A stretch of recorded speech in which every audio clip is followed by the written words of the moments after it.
En la madrugada del martes 18 de diciembre de 2025, mientras la Ciudad de México dormitaba bajo un manto de smog y silencio, se produjo uno de los episodios más desconcertantes en la historia reciente de la lucha contra el crimen organizado en nuestro país.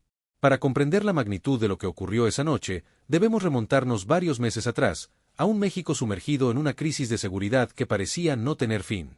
El Cártel Jalisco Nueva Generación, conocido por sus siglas CJNG, había expandido sus tentáculos por al menos 28 estados de la República, convirtiéndose en la organización criminal más poderosa y violenta de la historia moderna mexicana.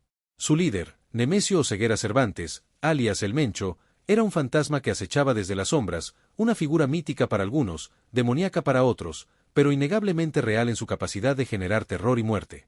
Omar García Harfuch, secretario de Seguridad Ciudadana de la capital del país, había sobrevivido en junio de 2020 a un atentado brutal en pleno Paseo de la Reforma.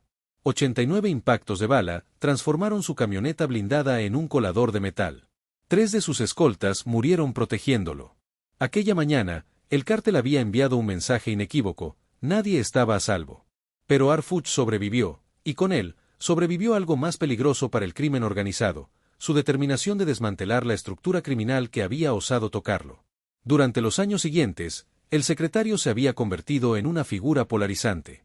Para algunos sectores de la sociedad civil era un héroe moderno, un hombre que había mirado a la muerte de frente y había regresado fortalecido. Para otros, era un símbolo del régimen militarizado que caracterizaba la estrategia de seguridad gubernamental. Pero nadie, absolutamente nadie, podía negar que su nombre generaba reacciones viscerales en los círculos del narcotráfico. El contexto político de aquellos días era particularmente complejo. México se encontraba en un año preelectoral que prometía ser uno de los más violentos de su historia democrática.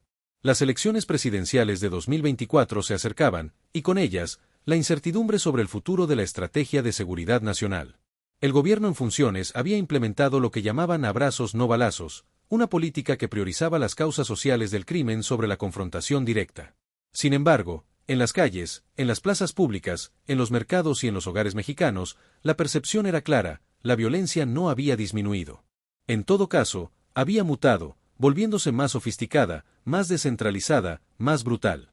El CJNG no era un cartel tradicional.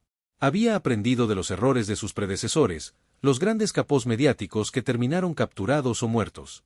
El Mencho operaba de manera diferente, delegaba poder, fragmentaba operaciones, utilizaba tecnología de punta y, sobre todo, mantenía un perfil bajo que lo había convertido en un espectro casi mítico.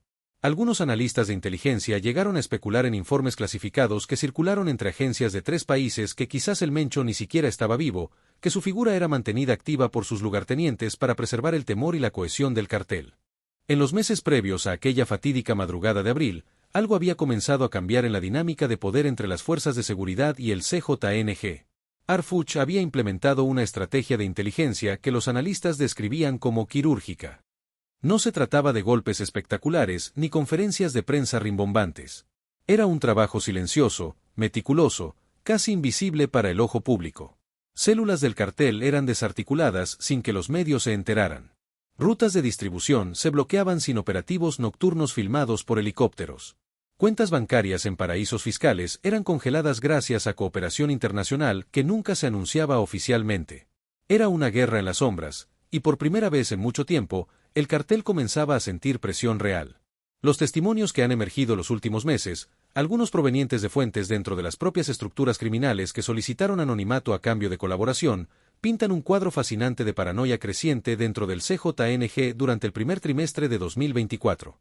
Las intercomunicaciones internas del cartel, que fueron monitoreadas según documentos desclasificados parcialmente en octubre de ese mismo año, mostraban un nivel de desconfianza entre los propios operadores que era inédito. El Mencho, o quien operaba bajo ese nombre, había emitido órdenes de cambiar constantemente los protocolos de comunicación. Se abandonaron aplicaciones de mensajería encriptada que habían usado durante años. Se prohibió el uso de términos específicos en conversaciones telefónicas. Los sicarios de rango medio comenzaron a reportar dificultades para recibir instrucciones claras.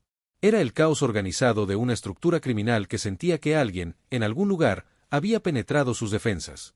Y tenían razón. Aunque los detalles exactos permanecen clasificados, múltiples fuentes coinciden en que para marzo de 2024, los servicios de inteligencia mexicanos, con apoyo limitado pero crucial de agencias estadounidenses, habían logrado infiltrar las comunicaciones del cartel a un nivel sin precedentes. No solo escuchaban, también podían, en teoría, intervenir. Esta capacidad, mantenida en el más absoluto secreto, representaba un arma de doble filo. Usarla significaba revelar su existencia y perder la ventaja estratégica. No usarla significaba desperdiciar una oportunidad histórica. En la tercera semana de marzo, un incidente que apenas fue reportado en medios locales cataliza lo que vendría después. En las afueras de Tlajomulco de Zúñiga, Jalisco, territorio considerado feudo del CJNG, un convoy de 5 vehículos fue interceptado por fuerzas federales en lo que oficialmente se describió como una revisión de rutina. Pero no fue rutina. En el interior de uno de los vehículos se encontraron documentos que, según filtraciones posteriores, contenían información sobre movimientos financieros del cartel en Centroamérica y, más importante aún, sobre la estructura de mando real de la organización. Uno de los detenidos, cuya identidad permanece protegida bajo el programa de testigos colaboradores, habría sido nada menos que el contador principal del cártel, un hombre conocido en los círculos criminales como el Licenciado. Este individuo, según los reportes de inteligencia que han trascendido de manera fragmentaria, no solo manejaba las finanzas del CJNG, sino que también mantenía comunicación directa con el Mencho. Su captura fue mantenida en secreto absoluto. Oficialmente, no existía. En realidad, estaba siendo interrogado en una instalación de alta seguridad cuya ubicación exacta solo conocían 12 personas en todo el gobierno mexicano. Lo que el licenciado reveló durante esas sesiones de interrogatorio cambiaría todo. Según transcripciones parciales que circularon entre periodistas especializados en seguridad nacional meses después del incidente, este hombre confirmó lo que algunos analistas habían especulado, pero nadie se atrevía a afirmar públicamente. El Mencho estaba gravemente enfermo. No se trataba de un tumor cerebral como algunos rumores sugerían, ni de insuficiencia renal como otros afirmaban. Era algo más complejo, una combinación de diabetes avanzada no tratada adecuadamente y complicaciones renales que lo habían debilitado severamente durante el último año. El legendario líder del CJNG, el hombre que había ordenado derribar helicópteros militares, que había desafiado al Estado mexicano con una audacia sin precedentes, estaba muriendo lentamente en algún refugio escondido entre las montañas de Jalisco o Michoacán. Y lo más importante, su control sobre la organización se había vuelto más nominal que real. Las decisiones operativas las tomaban ya sus lugartenientes, particularmente dos figuras que emergían en los reportes de inteligencia con fuerza creciente. Uno era conocido como el Tigre, presunto sobrino del Mencho y considerado el heredero natural del imperio criminal. El otro era el Fantasma, un operador más oscuro, un estratega que había permanecido prácticamente invisible pero que controlaba las células de élite del cartel, aquellas especializadas en operaciones de alto impacto. Esta información llegó al escritorio de Omar García Harfuch el 29 de marzo por la tarde. Según relatan colaboradores cercanos al secretario, consultados bajo condición de anonimato para esta investigación, Harfuch se encerró en su oficina durante 4 horas después de leer el reporte completo. No atendió llamadas. No aceptó interrupciones. Cuando finalmente salió, había tomado una decisión que desafiaría todos los protocolos establecidos de comunicación gubernamental y estrategia de seguridad. Convocó a una reunión de emergencia con su círculo más cercano, apenas 7 personas que formaban su Estado Mayor informal. En esa reunión, que se extendió hasta pasada la medianoche, Harfuch expuso un plan que fue descrito por uno de los presentes como audaz hasta la locura y por otro como la única jugada posible para desestabilizar permanentemente al cartel. El plan era simple en su concepción, pero extraordinariamente complejo en sus implicaciones. Se trataba de utilizar la infraestructura de comunicación infiltrada del CJNG para enviar un mensaje directo a los operadores de nivel medio y bajo del cartel. Un mensaje que sembraría el caos y la desconfianza al afirmar algo que técnicamente no podían confirmar, pero que tampoco podían desmentir fácilmente dado el secretismo con que operaba la cúpula criminal. Los argumentos dentro de aquella sala fueron intensos.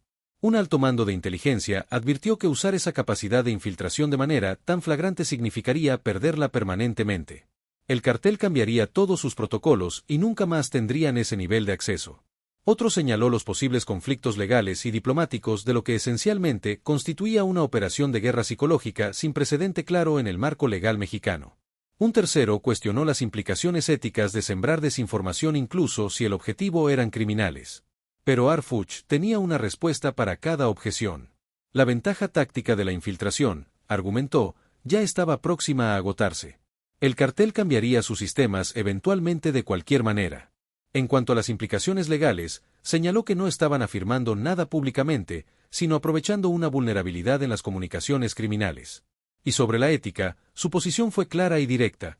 El CJNG había asesinado a miles de personas inocentes, había desestabilizado regiones enteras del país, había convertido comunidades en zonas de guerra. Cualquier herramienta disponible para debilitarlos era moralmente justificable.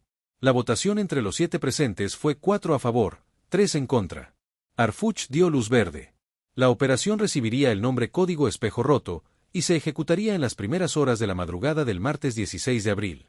Durante los días siguientes, un equipo ultrasecreto de especialistas en comunicaciones y analistas de inteligencia trabajó en los detalles técnicos de la operación. No podía ser un mensaje de texto simple. Tenía que parecer auténtico, tenía que utilizar los códigos y la jerga interna del cartel, tenía que enviarse a través de los canales correctos y en el momento psicológicamente adecuado. Para ello, se analizaron miles de intercomunicaciones previas del CJNG buscando patrones de lenguaje, formas de expresión, términos específicos. Se creó un perfil lingüístico del tipo de comunicaciones que tradicionalmente se enviaban desde los niveles superiores hacia los operadores de base. El contenido del mensaje fue debatido palabra por palabra. Demasiado explícito y sería obviamente falso. Demasiado vago y no tendría el impacto deseado. Finalmente se decidió por una formulación que mezclaba urgencia con ambigüedad calculada, diseñada para detonar preguntas más que ofrecer respuestas. El mensaje básicamente afirmaría que el liderazgo había cambiado abruptamente, que el Mencho ya no estaba al mando por razones que no se especificarían completamente y que había una reorganización inmediata de la estructura de poder. Lo brillante del diseño era que no afirmaba explícitamente la muerte del Mencho, sino que la insinuaba lo suficiente para que cada receptor sacara sus propias conclusiones. El equipo también tuvo que decidir exactamente a quién enviar el mensaje. Enviarlo a toda la red del cartel sería contraproducente y obviamente sospechoso. Enviarlo solo a la cúpula sería inútil, ellos sabrían inmediatamente que era falso. La solución fue quirúrgica, enviarlo a un nivel intermedio específico, aquellos operadores con suficiente responsabilidad como para tomar decisiones tácticas pero sin acceso directo a la cúpula como para verificar inmediatamente la información. Estos eran los jefes de célula regionales, los coordinadores de plaza, los responsables de rutas específicas. En la estructura del CJNG, este nivel intermedio representaba aproximadamente 300 personas distribuidas por todo el país. El análisis de redes sociales criminales, una especialidad oscura pero crucial en la guerra contra el narcotráfico, identificó exactamente a 163 de estos individuos como los nodos críticos. Enviar el mensaje específicamente a ellos maximizaría la confusión mientras minimizaba las posibilidades de verificación rápida. La fecha y hora fueron igualmente calculadas. Las 3 de la madrugada de un martes no era una elección arbitraria. El análisis de patrones de comunicación del cartel mostraba que entre las 2 y las 5 de la madrugada era cuando típicamente se enviaban las instrucciones más sensibles, aprovechando las horas de menor actividad general. Un martes, por su parte, era suficientemente ordinario como para no levantar sospechas inmediatas, a diferencia de un lunes o un viernes que tendrían connotaciones específicas en términos de planeación operativa criminal. La noche del lunes 15 de abril, Harfuch se retiró temprano a su residencia oficial. Contrario a lo que muchos podrían imaginar, no se quedó en su oficina esperando la hora cero. Según posteriormente relató a un círculo muy reducido, quería estar alejado físicamente de la operación en el momento de su ejecución, quería que si algo salía mal, su conexión directa fuera lo más tenue posible desde el punto de vista de documentación y presencia física. Pero no durmió. Según el testimonio de su jefe de seguridad personal, quien pidió permanecer anónimo para este relato, Harfuch estuvo despierto toda la noche, alternando entre leer reportes de inteligencia no relacionados y simplemente mirar por la ventana de su estudio hacia las luces de la ciudad que se extendían hasta el horizonte. A las 2:45 de la madrugada, su teléfono encriptado vibró una vez. Era un mensaje de texto de 2 palabras, luz verde. La operación había comenzado. En una instalación que no puedo nombrar pero que puedo describir como un búnker subterráneo equipado con tecnología de comunicaciones de última generación, 3 técnicos especializados ejecutaron una secuencia de comandos que habían ensayado docenas de veces durante la semana previa. A través de los sistemas infiltrados del cartel, se envió simultáneamente a las 163 cuentas objetivo un mensaje de audio de 42 segundos de duración. La voz era sintética pero convincente, generada por inteligencia artificial entrenada con grabaciones reales de comunicaciones del cartel.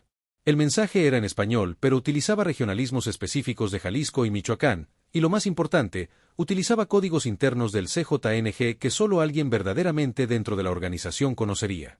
El contenido exacto del mensaje nunca ha sido revelado oficialmente, pero múltiples fuentes que solicitaron anonimato han confirmado de manera independiente su esencia. Comenzaba con un código de autenticación que normalmente usaba la cúpula del cartel para comunicaciones críticas. Luego anunciaba una transición de mando por circunstancias extraordinarias. Mencionaba específicamente que el jefe había caído sin especificar si esto significaba captura, muerte o simplemente incapacitación. Instruía a todos los receptores a cesar operaciones ofensivas inmediatamente y entrar en modo defensivo total mientras se resolvía la situación de liderazgo. Y finalmente, y esto fue quizás lo más astuto de todo, advertía sobre traidores infiltrados que intentarían aprovechar el momento de confusión para tomar control, instruyendo a los receptores a desconfiar de cualquier orden que no viniera a través de ese canal específico de comunicación. En otras palabras, el mensaje no solo sembraba caos sobre el estatus del Mencho, sino que también preparaba el terreno para que cualquier intento de la verdadera cúpula del cartel de desmentir el mensaje fuera interpretado como proveniente de esos supuestos traidores. La reacción fue instantánea y exactamente tan caótica como Harfuch había calculado. Los sistemas de monitoreo que seguían las comunicaciones del cartel detectaron un aumento exponencial de tráfico en los siguientes 20 minutos. Los 163 receptores del mensaje original inmediatamente comenzaron a contactar a sus superiores, a sus subordinados, a sus contactos laterales en otras células del cartel. Cada uno buscaba desesperadamente confirmar o desmentir lo que acababan de escuchar. Pero aquí es donde el diseño de la operación mostró su verdadera sofisticación. La estructura del CJNG, pensada originalmente como una fortaleza contra la infiltración gubernamental, se convirtió en una trampa. Los niveles medios no tenían acceso directo a la cúpula. Tenían que pasar por varios intermediarios para llegar a alguien que pudiera realmente confirmar o desmentir el estatus del Mencho. Y cada uno de esos intermediarios, al escuchar las preguntas frenéticas de sus subordinados, comenzaba a preguntarse si quizás había algo de verdad en los rumores. Después de todo, todos sabían que el Mencho había estado enfermo. Todos sabían que las últimas instrucciones habían sido menos frecuentes, menos directas. La paranoia que había estado creciendo durante meses encontró súbitamente un catalizador perfecto. Según los reportes de inteligencia posteriores, en menos de 30 minutos después del envío del mensaje, aproximadamente 70% de los receptores habían suspendido sus operaciones planeadas, buscando claridad antes de proceder. Pero donde la situación se volvió verdaderamente impredecible fue en las respuestas de algunos operadores de bajo nivel que interceptaron las comunicaciones. Los sicarios, los halcones, los operadores de las cocinas de droga, toda esa masa de personal criminal de base que normalmente solo recibía órdenes sin cuestionar, súbitamente se encontraron sin dirección clara. Y en el vacío de autoridad, algunos respondieron de formas que nadie, ni siquiera los analistas más experimentados, habían anticipado completamente. En la zona metropolitana de Guadalajara, grupos de sicarios comenzaron a abandonar sus puestos sin autorización.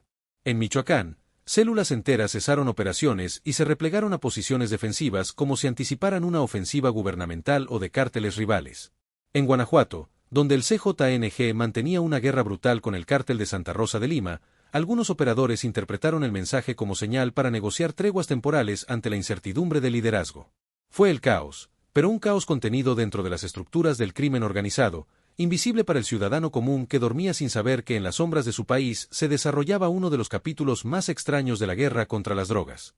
Y luego comenzaron los mensajes de respuesta. Los técnicos que monitoreaban la operación en aquel búnker subterráneo comenzaron a detectar algo completamente inesperado. Los operadores del cartel no solo buscaban confirmar el mensaje, algunos comenzaron a responder directamente al canal desde donde se había enviado, creyendo que estaban comunicándose con la cúpula real del CJNG. Uno de esos mensajes, grabado y posteriormente transcrito en los archivos de inteligencia como documento clave del incidente, decía textualmente en un español lleno de errores ortográficos característicos de comunicaciones de sicarios de bajo nivel educativo: vuestro jefe Mencho murió Belles. Era una confirmación de lo que el receptor del mensaje original había entendido, pero formulada de manera que revelaba tanto confusión como una especie de aceptación resignada. Otro mensaje, proveniente de una célula diferente del cartel, decía: Harfuch traidor, evidentemente refiriéndose a rumores o teorías conspirativas que circulaban entre algunos miembros del cartel sobre supuestos vínculos o traiciones. Era irracional, contradictorio con la realidad, pero revelador de la paranoia que permeaba la organización. Los analistas en el búnker recopilaban cada mensaje, cada respuesta, construyendo en tiempo real un mapa de la fragmentación psicológica del cartel. A las 3:20 de la madrugada, exactamente 20 minutos después de iniciada la operación, Harfuch recibió una llamada en su teléfono encriptado. Era el coordinador de la operación, y sus palabras fueron simples pero cargadas de significado: espejo roto está completo. El cartel está en caos interno. Recomendamos cerrar ahora antes de que identifiquen la infiltración. Arfuch dio la orden de terminar la intervención de comunicaciones y borrar todos los rastros técnicos que pudieran permitir al cartel rastrear el origen del mensaje. Los siguientes 20 minutos fueron de actividad frenética para el equipo técnico. No bastaba con dejar de transmitir, había que eliminar cualquier huella digital que pudiera conectar el mensaje con las agencias gubernamentales. Esto no era tan simple como borrar archivos. En el mundo de las comunicaciones digitales encriptadas, cada transmisión deja múltiples capas de metadata, rutas de enrutamiento, firmas de protocolo. El equipo tuvo que ejecutar una secuencia de contramedidas que habían sido diseñadas específicamente para esta operación, insertando falsos marcadores que sugerirían que el mensaje había provenido de dentro de la estructura del cartel, específicamente de una facción rival interna. Era como crear una escena del crimen falsa en el mundo digital, plantando evidencia que llevaría a los investigadores del cartel en la dirección equivocada. A las 3:40 de la madrugada, el coordinador reportó que todas las contramedidas estaban en lugar. La operación Espejo Roto había concluido oficialmente. Total de duración, exactamente 20 minutos de transmisión activa, seguidos de 20 minutos de borrado de rastros. En 40 minutos, un mensaje de 42 segundos había potencialmente alterado el equilibrio de poder de la organización criminal más poderosa de México. Arfuch colgó el teléfono y, según su propio testimonio posterior a sus colaboradores más cercanos, experimentó una mezcla de alivio y aprensión. Alivio porque la operación técnica había salido perfecta. Aprensión porque las consecuencias reales en el mundo físico eran imposibles de predecir con certeza. Lo que ocurrió en las horas siguientes a la operación fue documentado meticulosamente por múltiples agencias de inteligencia que monitoreaban al CJNG desde diferentes ángulos.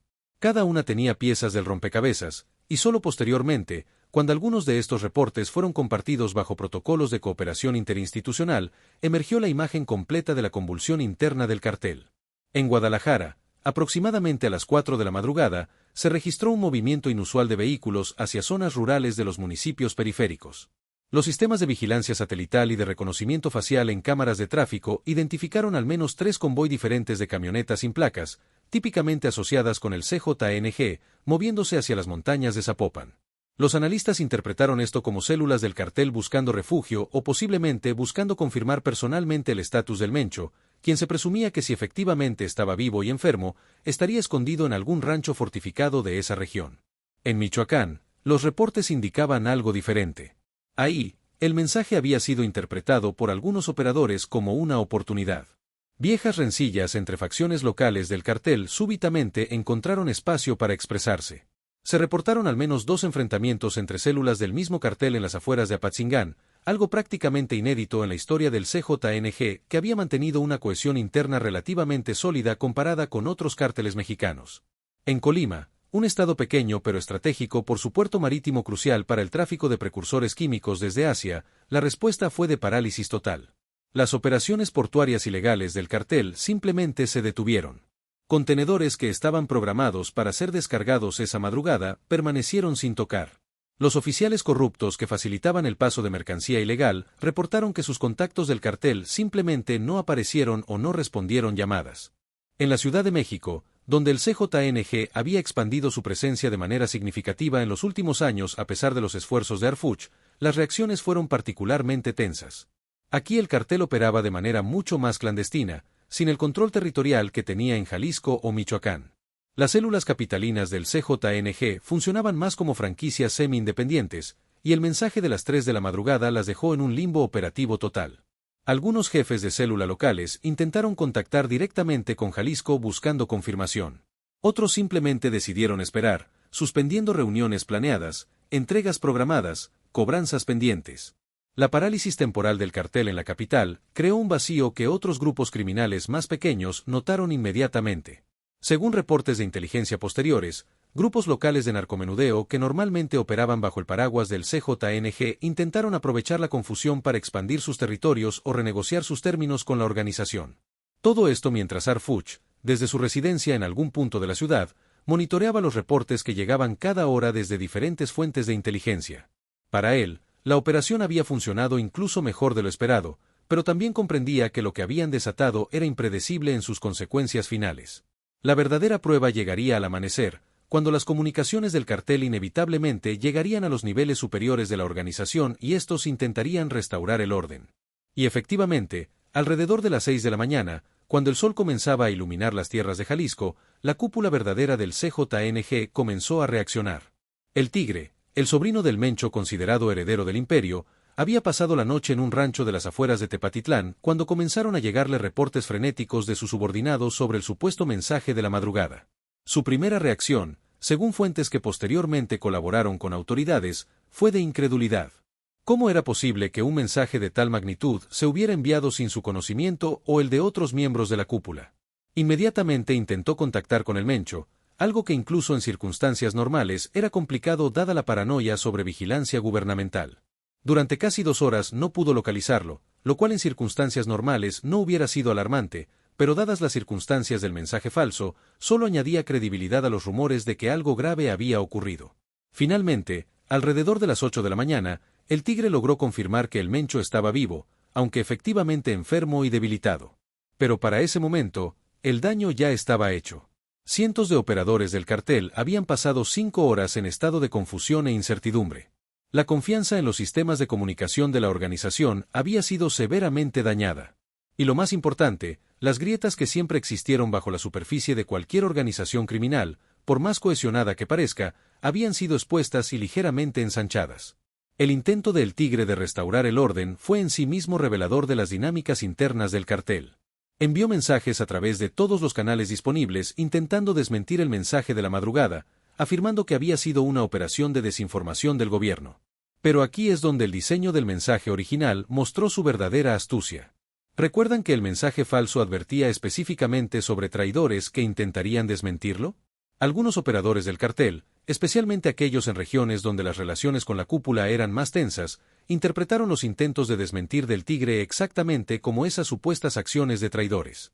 Otros, más pragmáticos, simplemente decidieron creer la versión oficial de la cúpula, pero mantuvieron un nivel elevado de sospecha. La paranoia, una vez sembrada, es extraordinariamente difícil de erradicar.